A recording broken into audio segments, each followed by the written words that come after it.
In the future, do you think everyone is going to be chipped? I think it'll be voluntary, but I am certainly convinced that millions of people will find it very, very valuable to have a smart device under their skin.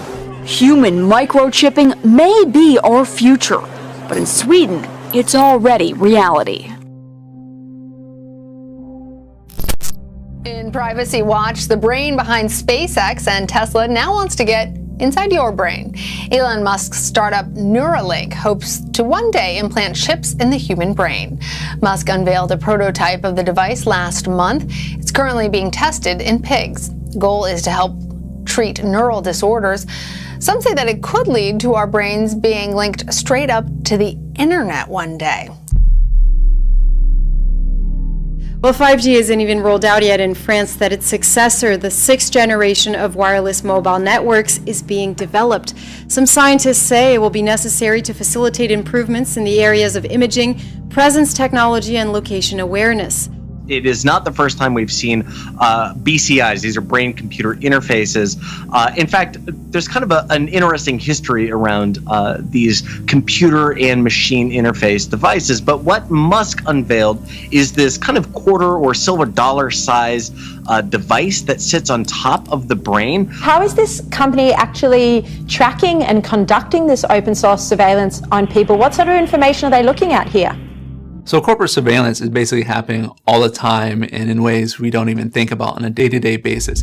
When people talk about corporate surveillance, what they mean is when a company collects information about an individual, often when that individual is not necessarily aware that that collection is occurring. I mean, every time you browse the internet, every time you use an app on your phone, even driving your car or just being out in public, oftentimes corporate surveillance is occurring. Social media companies like Google and Facebook and Twitter collect a lot of information, but they're not doing it to sell to third parties. They're mainly collecting this information to give content to other users, but just as importantly, they're using it to create profiles of individuals to advertise towards. Now, while this is generally the model that is supported on the internet, I think there's a lot of concern whether or not all this data collection really is useful to better advertise. Now, first, for our viewers, what is 6G and how is it different from 5G? All right, so first of all, I think I'd like to clarify that 6G as a technology does not exist today, right? It's more like an aspiration, vision for researchers that we are putting forward. As operators roll out 5G around the world, we're starting to think about what 6G will look like. And we can imagine and think that 6G technology will be deployed 8 to 10 years from today, right? So going back to your original question, what is 6G? And now it's different from 5G. 6G will be a connection of technology that will enable a hyper-connected future, right? A future where people are connected with faster links, but people are also connected with the physical environment where they operate and with the cyber environment where our data resides, right? A number of devices, 500 billion devices, are foreseen to be connected by 2028. This will include anything from cars to drones, robots, construction machinery, factory equipment, medical devices. All these devices will generate massive amounts of data, much more than possible today, to enable this close, responsive, and fast interaction with humans. So why is linking up our brains to computers something that Elon Musk is interested in? Musk does say that this device in the future could allow people to restore limb function, cure blindness, but then also even download their memories to robots. What kind of data does Neuralink have to actually back up these claims, or are they just really the dreams of somebody who is interested in the future and sees possibility around every corner?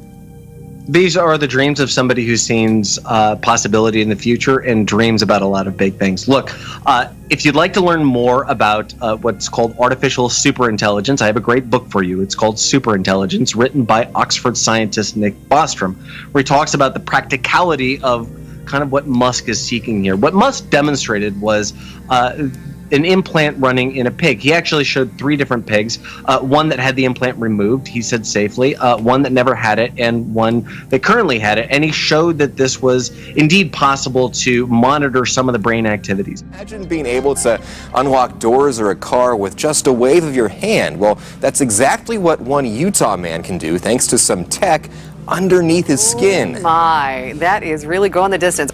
Ben Workman is one of a few people around the world who are turning to cybernetic implants. Simply speaking, they're different kinds of computer chips that let you do different things. When Elias Brotberger goes to work, he doesn't need ID. And he doesn't need money. In fact, much of what he needs to get through the day is hidden right there, just below the surface, in his hand. Like to touch it? Yeah. Yeah? Oh, weird. Yeah, it's like a grain of rice. Yeah, a grain of rice. Embedded in his hand is a microchip that serves as his keys, his ID, and his wallet. Yeah, it's all in chip, so I use it like to get around the building. Buy snacks. Yeah, exactly. Let's buy some snacks. Exactly. So I can't open it. No. Okay. So what I need to do is I need to first blip my chip, and it will log me in, and from there I get access to the fridge. Popular TV shows like Black Mirror have imagined chips as part of a dystopian future. Install in-grain procedure with local anesthetic and you're good to go. In Sweden, the microchips are already here. The microchip implants use the same technology that's in contactless credit cards, which have made cash pretty much obsolete in Sweden. But the massive increase in surveillance post did not only breach the privacy of Muslim communities, it went far deeper.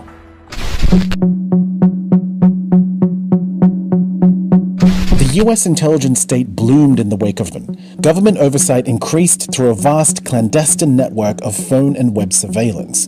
In 2013, Edward Snowden, a former contractor for the CIA, leaked to the media that US spy agencies had built an intelligence-gathering colossus since the 9 attacks that conducted extensive internet and phone surveillance of millions of Americans.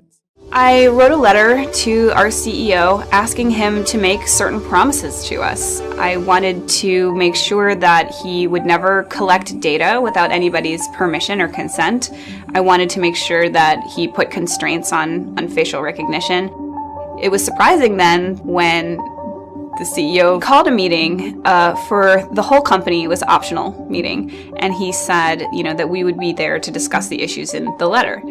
And he pulled the meeting together, and of course the whole company showed up. And he ended that meeting by telling us that he had no intention of putting constraints on these kinds of things, and that's when I knew I had to quit. People in France are already concerned about the rollout of 5G because of potential health and espionage hazards. What would you say to them, and will 6G pose even greater threats, do you think? I believe that 5G and 6G will pose less health hazards. That means that lower electromagnetic power reaches humans. That means that we have less of an impact on biological tissues. In terms of surveillance and privacy, well, that's clearly a very important concern. 6G, which is expected to be launched commercially in 2030. At this tech fair, a chipping event for those on the cutting edge, merging their hands with this new technology. I thought it would be fun, right? The process is simple and swift. A pinch of the skin, and in a matter of seconds, the chip is inserted. The transformation is complete. As for the pain, I barely felt it. But even in this nation of early adopters, not everyone is racing to get chipped. Feel less human. I will feel like a robot. I think, it's so much more data can go into this, when it's in your body. Society is kind of built in a way that to interact in modern society, you don't really have a choice about your data, and often you can't correct that collection of information. You can't ask for it to be deleted. You can't necessarily port that data to somewhere else in some instances, and that all this information that's collected is retained basically forever, and we don't know how it's going to be used in the future, and can manipulate us in terms of how we vote potentially. It can manipulate us in terms of what we purchase, and it can also be used to restrict our options.